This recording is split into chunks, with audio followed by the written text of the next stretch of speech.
ready to start our next session in our series of Ecclesiastes. So this morning we'll be actually finishing up the first half of the book and transition next week into the second half. So if you remember last week, we talked about the way and the manner in which we should approach the house of God. We're supposed to approach the house of God with reverence and with awe. And we talked about the beauty of simple and genuine worship, that God's not looking for something complex or for big vows or for wise words, but instead he just wants genuine and simple worship. So we watch our steps when we go to the house of God. And this week we're going to be continuing in chapter 5 and doing chapter 6 as well. So we have quite a big text to cover this morning, from chapter 5 verse 8 all the way through the rest of chapter 5 and into chapter 6 through verse 8, or verse 9 as well. And the kind of the proposition, the theme, the idea, as you remember, Kohelet is kind of examining the hevel of various things. The frustrating vanity, the enigma, the mystery, the ungraspable nature of some of these things of life under the sun. And this week, he talks about kind of the hevel of a wandering appetite, or the inability of things and stuff to satisfy our desires. Particularly, he spends some time on money and wealth and abundance and those sorts of things. So I want to show you briefly the outline, because the outline for this morning is very significant, because from chapter 5 verse 8 all the way through chapter 6 verse 9 we have a chiasm. And so we're going to look just briefly at that, at least begin introducing it, and then we'll read through the text and take a closer look at it. So what we have here is Kohelet talking about, in the first section, people who lack satisfaction. People who lack satisfaction. And I've been trying to debate a little bit the best way to do this. So we'll actually go ahead and read through chapter 5, verses 8 through 12, as we look at that. And maybe we'll just fill in the outline as we go along. So chapter 5, verses 8 through 12 says, "If you see in a province the oppression of the poor and the violation of justice and righteousness, do not be amazed at the matter, for the high official is watched by a higher, and there are yet higher ones over them. But this is gain for a land in every way, a king committed to cultivated fields. He who loves money," there we have it, "will not be satisfied with money, nor he who loves wealth with his income. This also is vanity. When goods increase, they increase who eat them. And what advantage has their owner but to see them with his eyes? Sweet is the sleep of a laborer, whether he eats little or much, but the full stomach of the rich will not let him sleep." So we have, especially in verses 10 through 12, this idea of someone who is not satisfied, not able to be satisfied with his stuff. And as a result, I think we have verses 8 through 10 as an illustration of how some of these people act. An illustration of those who are greedy, of those who are not willing to be satisfied with what they have, and instead they oppress the poor and they violate justice in order to continue increasing their things. So we have this example in 8 through 10. If you see in a province this theme, the oppression of the poor and the violation of justice and righteousness. Now, that's not new to us. We've seen that before in Ecclesiastes. Solomon's discussed oppression before, and he says, don't be surprised when you see this. We've talked about it before, and we know that life under the sun necessarily involves injustice, oppression, wrong things happening all around. Don't be amazed at that when you observe kind of the crooked nature that man has. No, instead, Kohelet has a realistic view of human nature. And like Solomon, we would also remember back in chapter 3, verse 17, that God's the one that's going to judge the righteous and the wicked, for there's a time for every matter and for every work. But believing that man is basically good does not really help us out in our view of how the world works. Because when you believe that man is basically good and you look around at the oppression all around you, then you're disappointed and shocked and upset at the injustice, rather than saying, well, yeah, that's how life under the sun works. Not that we should be indifferent about it, but that we should expect it. So then we have kind of two really unique phrases, finishing off verse 8 and then verse 9 as well. I have this idea. It says, don't be surprised at this, because the high official is watched by a higher one, and there are yet higher ones over them. So you have this idea of a hierarchy or accountability, perhaps. That would be the positive view of looking at this phrase. There's several ways we could look at it. Positively, there's accountability. You know, if you go to one justice of the peace, just know that there's someone higher than him and someone higher than him, so that ultimately they're going to pursue justice coming down the pipeline. It says, so take comfort in that. Or you might even take it to say that ultimately the highest one, you could say there are yet higher ones over them, so the highest ones of them all refer to the divine, or God, that God ultimately is going to bring justice for the oppressed. And that, again, that kind of echoes what he said back in chapter 3, where he takes comfort that God's going to judge the righteous and the wicked. But ultimately, as nice as it is to think of it that way, to say, you know, we take comfort in the fact that there's always someone higher up that's going to take care of the oppressed. Under the sun, that's not what we see. And this theme of greed and this theme of things not satisfying is a very negative theme. So I think perhaps we should see it like this. Like, for every official, he's under orders from someone higher up and higher up from him. And what happens is when the poor are looking for justice, it just keeps getting passed up the line. And the justice ends up getting lost in all the red tape and the bureaucracy. And people, as a result, all these people that are higher and higher and higher end up just ignoring the poor and profiting even perhaps from the oppression that they're experiencing. And if we continue with that in mind, it might help us bring light to verse 9 as well. But this is gain for a land in every way, a king committed to cultivated fields. So we have this idea continuing of the high official, and the king would be even the highest of them all. It's a very difficult phrase in Hebrew. In a wooden way, we would say, and profit of a land in all of it, a king to a field is served. It's like, what's going on here? What is he saying? How is the king? The king is kind of a unique thing for him to bring up here. What's he talking about? How is the king interacting with this land? And I think, again, if we have a little bit of a negative outlook, it will help us understand this verse. Like, the profit of the land is for everyone. As people reap and sow and they cultivate this land, everyone is supposed to profit from it.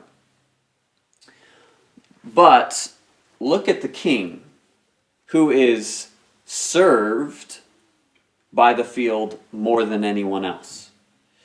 This idea of commitment is probably not the best translation.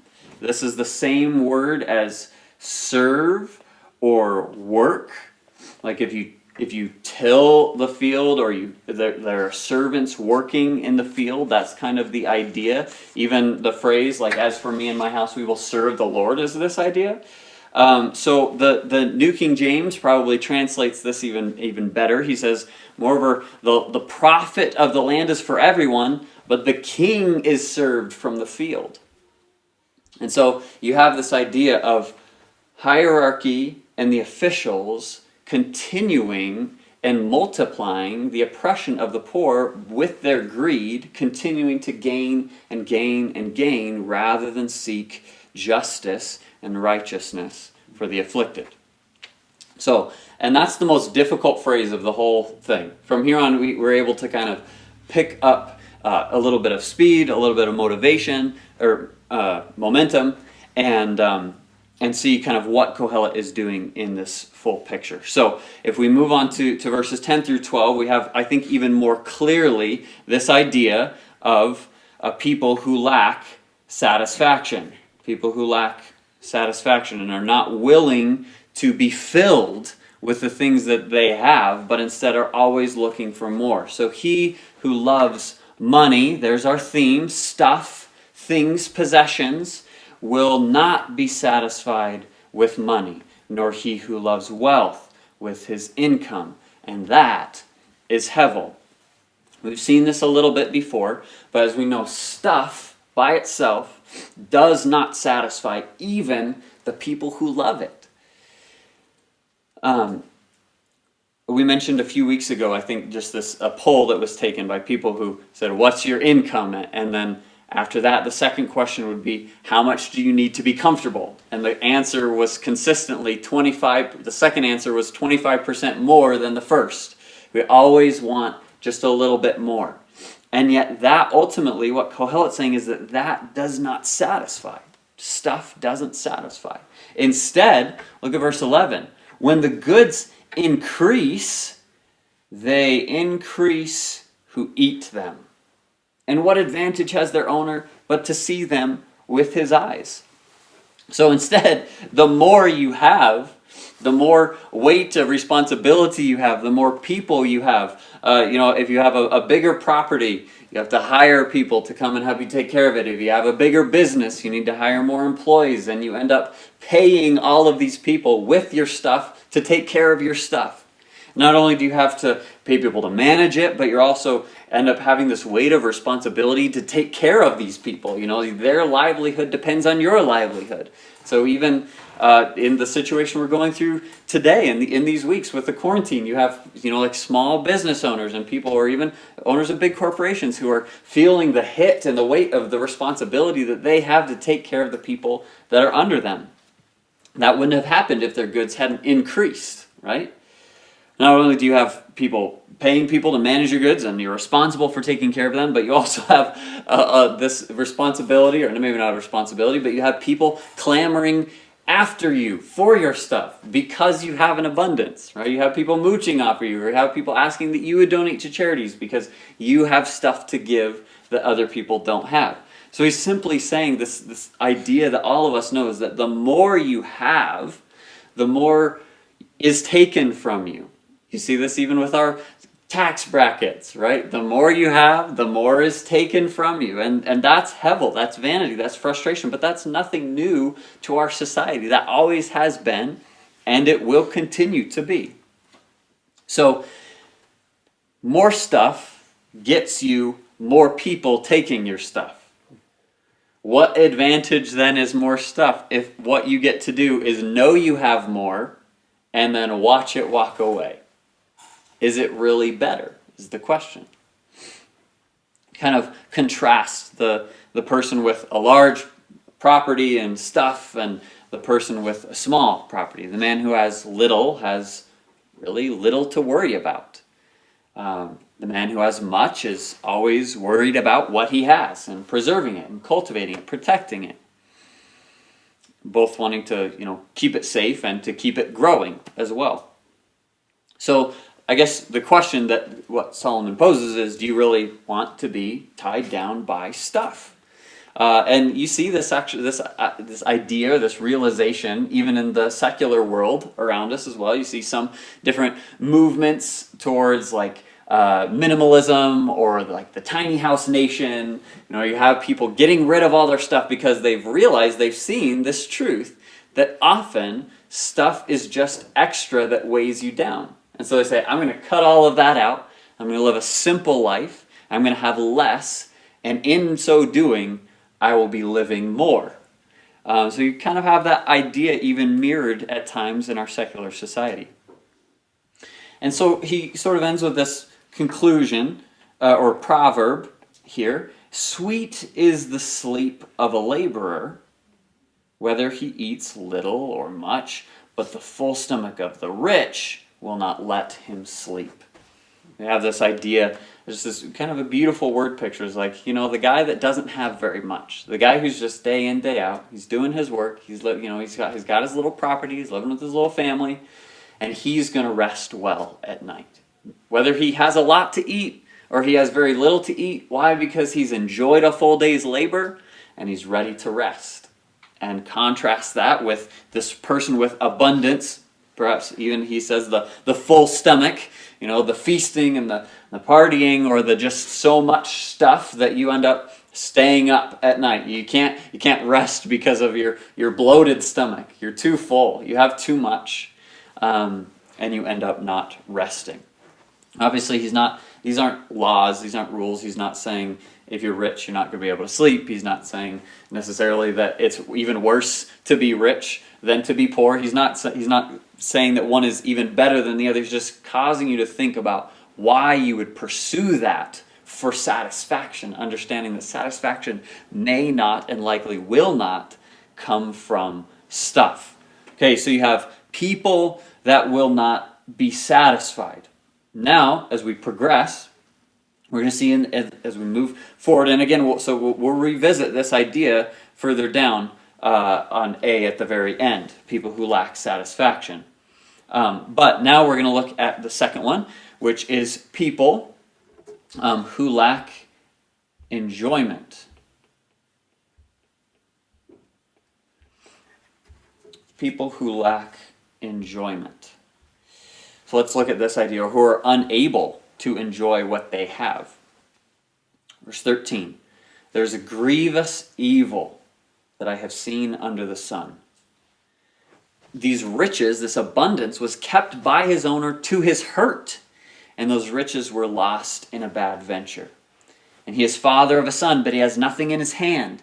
And as he came from his mother's womb, he shall go again. Naked as he came, he shall take nothing for his toil, that he may carry away in his hand. This also is a grievous evil. Just as he came, so shall he go. And what gain is there to him who toils for the wind? Moreover, all his days he eats in darkness, in much vexation and sickness and anger.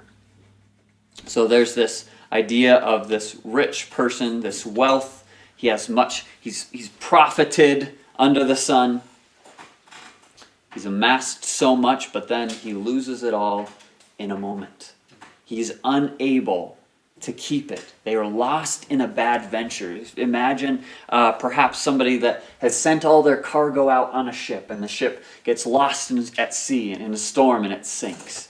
Or perhaps you send your things out with a caravan, and that caravan is attacked by raiders, and you lose your things.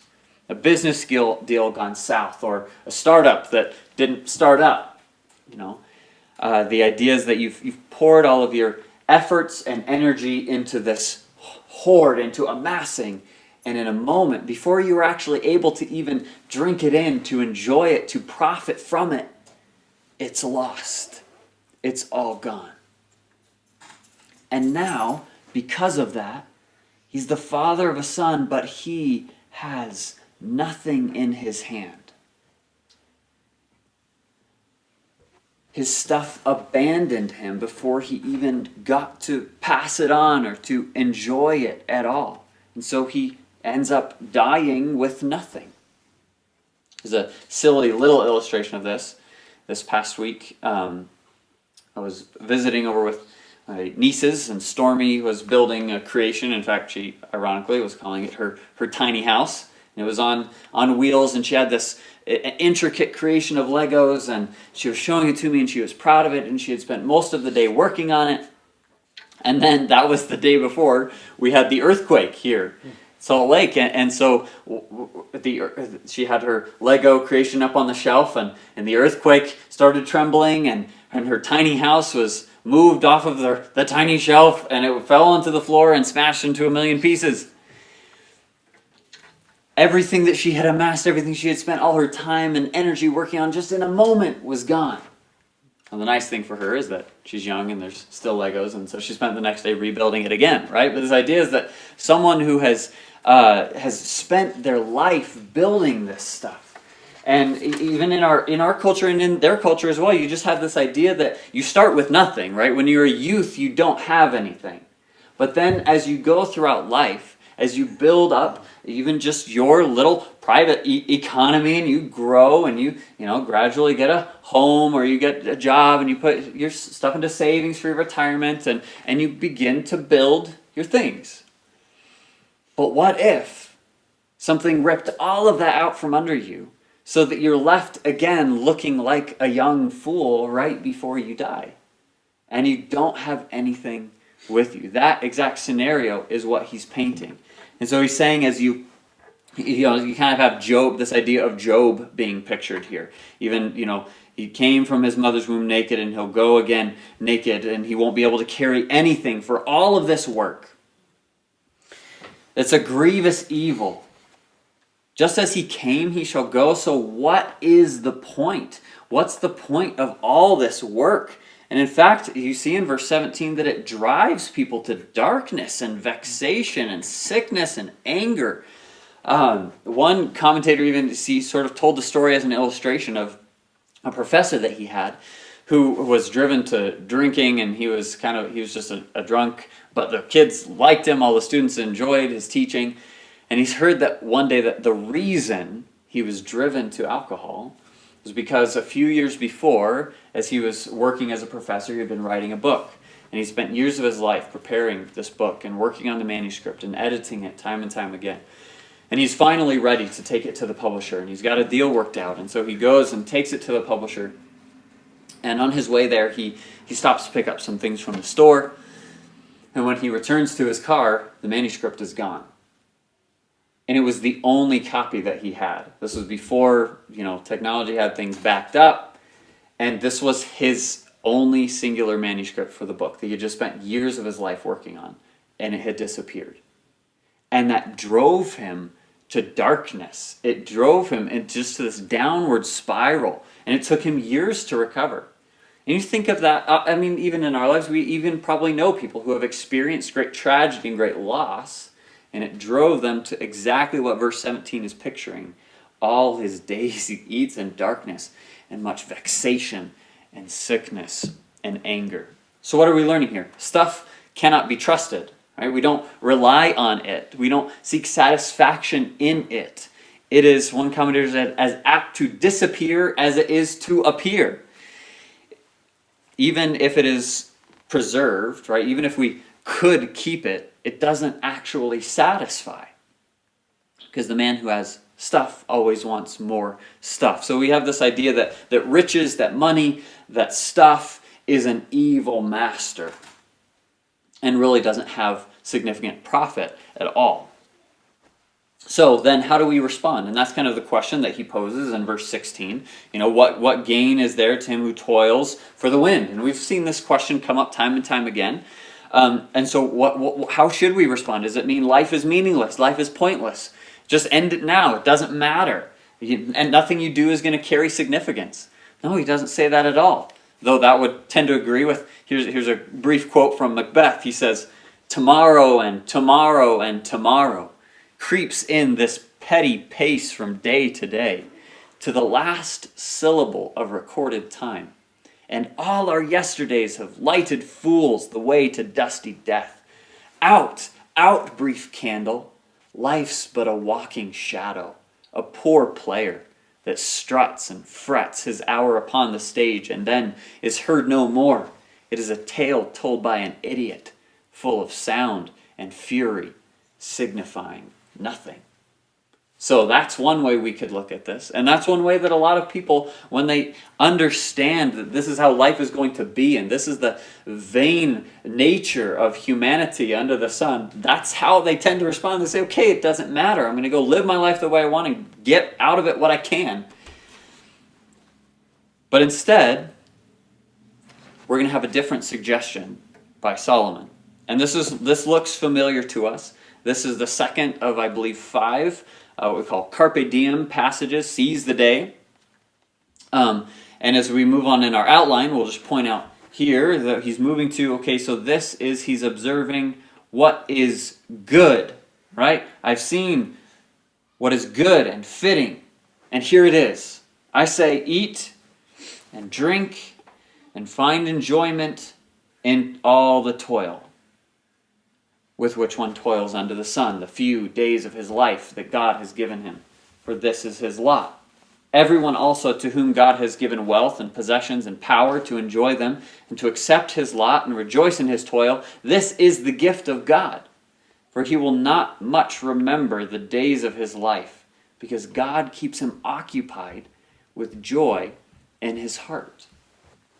And so we see a few things here in this text. We're not going to spend, even though this is really leading to the punchline, especially verse 18, I think, is the punchline of this whole passage. We have discussed it before, and we'll discuss it again. But this idea is, that food and drink and work, all of these simple things, not wealth and amassing and having so much, even honor and high places and prestige, all of those things, he says, are ultimately not satisfying. Instead, look at these very simple things, these basic building blocks of humanity, of society. He says, eat, drink, find enjoyment. And ironically, all of these are eternal things too. These are eternal gifts that God's given to us. This is what we're intended to do. This is what we're intended to find pleasure and joy in doing.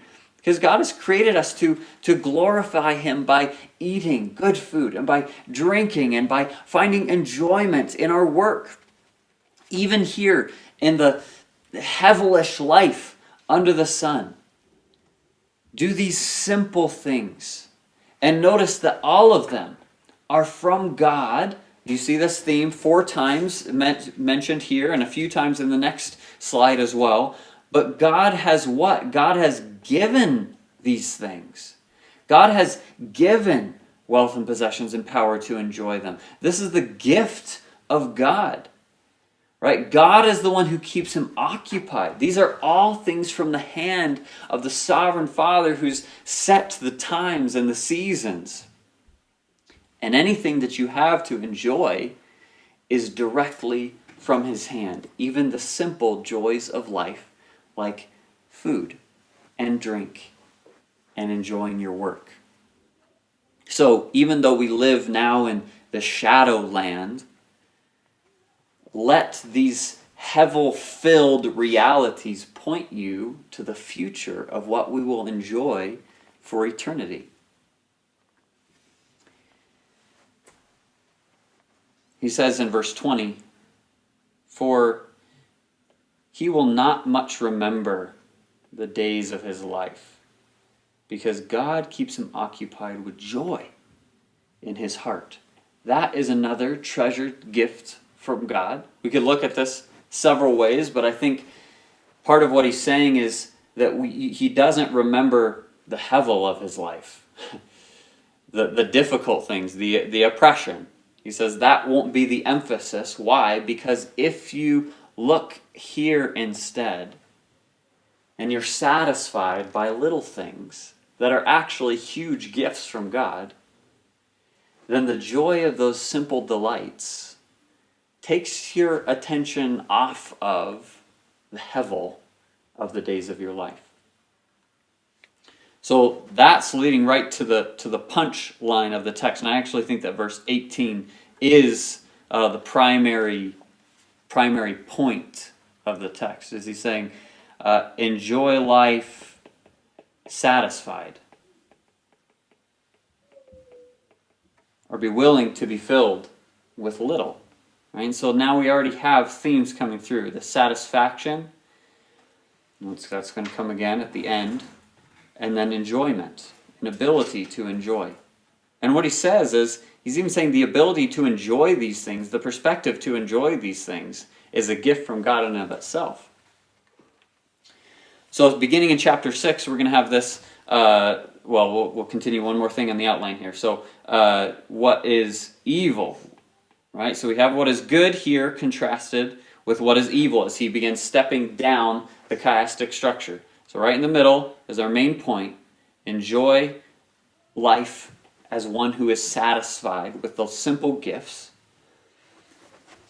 Before, he said what is good, these good gifts of God, and now he's going to mention something that he sees as evil. there is an evil that he's seen. And it still has to do with God's gifts, right? Or what God does not give. So he says it's good if you're given these gifts, but now he says there's an evil I've seen under the sun, and it lies heavy on mankind. There's a man who God gave everything he ever wanted. He gave him wealth, he gave him possessions, and he has honor, prestige, a high name, so that he lacks nothing of all that he desires. Everything he ever wanted, God gave to him. And yet what? God does not give him the ability or the power to enjoy those things. Instead, a stranger enjoys them. That is vanity. It's a grievous evil. He says he's seen this time and time again. Somebody who's filled to abundance with everything they ever wanted. And then just like you remember the man before, back here, who lacked the ability to enjoy what he had, somebody else enjoys these gifts instead. And that's what he's going to begin talking about. He begins detailing out this idea in verses 3 and following. There's this man, right? This man fathers 100 children, and he lives many years, so that the days of his years are many. But his soul is not satisfied with life's good things. And he also has no burial. I say that a stillborn child is better off than he. For it comes in vanity and goes in darkness.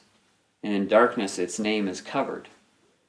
Moreover, it has not seen the sun or known anything, yet it finds rest rather than he.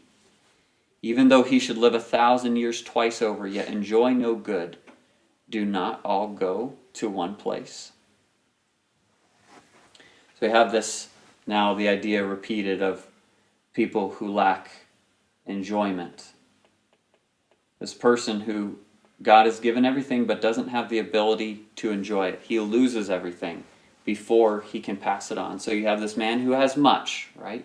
This man who fathers 100 children, right? He has an abundance. In contrast to the man before who had fathered a single son and had nothing to pass on to him, right? But this man, he fathers 100 children and lives many years. So the days of his years are many, but his soul is not able to enjoy. More time is no replacement for satisfaction. More years does not fill you up. It has to be something different, whether your life is long or short. What fills it must be something other than stuff if you're truly to be satisfied. And he gives this idea of the funeral, and in contrast, he says that even this strong, even a kind of offensive, shocking statement that a stillborn child is better off than this man who's just fathered 100 children and lived many years. Why is that? I mean, the funeral idea, he has no burial, probably refers that he has no place to be buried. This man is wealthy and he's lived long, but he didn't prepare, right, for his hevel, and he's left dead with no honorable place to be buried. And instead, in contrast, you have this illustration of a stillborn child who Solomon says is better off. Why? The stillborn child comes in vanity and goes in darkness, and in darkness its name is covered. Now, this sort of parallels the idea that Job mentions in chapter 3, verse 16 of Job. He says he's kind of calling out in agony because of all the difficult things he's just gone through. And he actually says a similar thing to Solomon. He says, "Why could I not have been a stillborn child? Why didn't you take me out before all of this happened? Because if I'd known it was going to happen, if I'd known all my things were going to be ripped out from under me, and my family was going to be taken from me, and my health was going to be taken from me, I wouldn't have come into the world." That's too much hevel for one man to bear. But what happens is this stillborn child, he kind of uses a wordplay on vanity here. One of the unique times that he uses it differently in the book. It comes in vanity. It comes into the world in mystery, in frustration. I mean, this child's just been born, but it has no life. The pain of childbirth was just present, but there's no joy of the first cry. It immediately departs in darkness. It's gone, but its name is covered.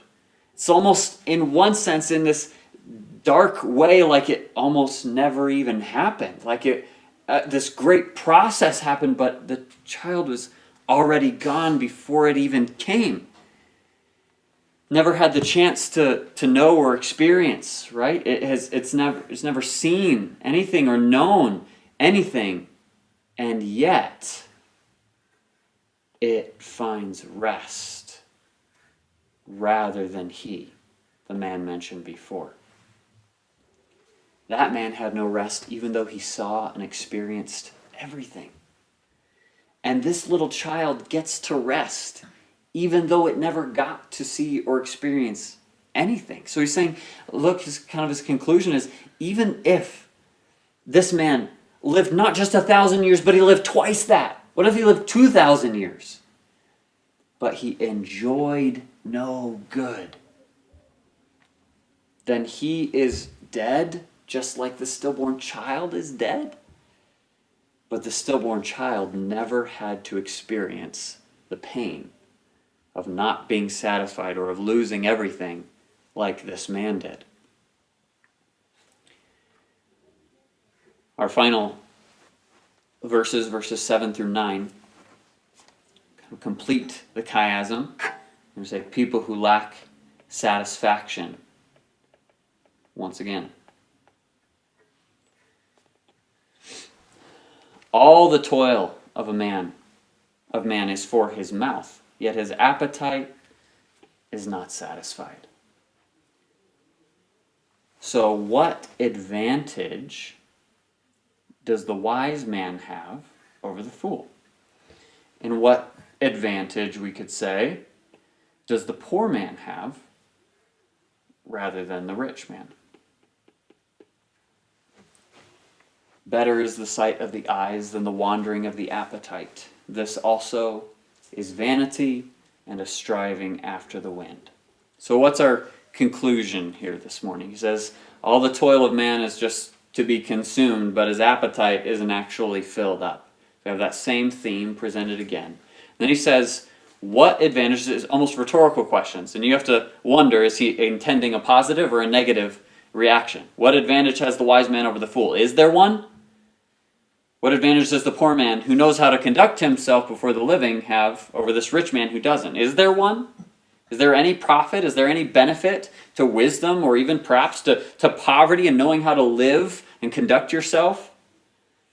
And I think he gives this proverb as an answer and actually saying yes. I think he's saying yes, that there is something better about being wise rather than foolish. And there is something better about knowing how to conduct yourself, even with little, than by not knowing how to live in a life filled with hevel and have much. And here's what he says. Better. So there is an advantage.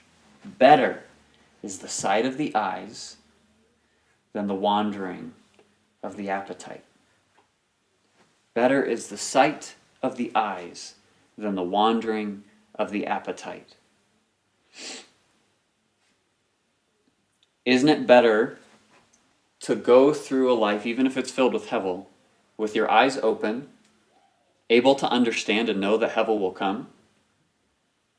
Isn't it better to, yes, wisdom's not going to take it away. Look, he says there's still vanity. There's still striving after the wind. It's still a frustrating life.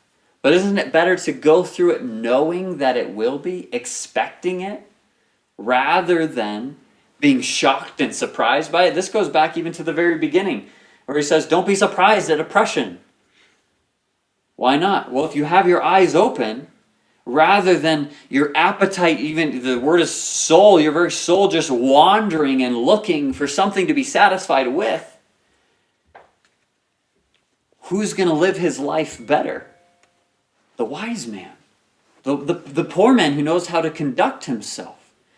Because why? You can curb your wandering appetite. You can say, that's not going to satisfy. Stop searching for it. Stop searching for more. No, learning satisfaction and gratitude don't undo hevel, and they don't undo oppression. They don't break the cycle of humanity, this generation after generation. No, they don't make you immortal. No, they don't give you the opportunity to be remembered forever. But you will have learned how to live well through those things. And that is better than the rest. So our prayer through this text should be, God, give me eyes to see life as it is.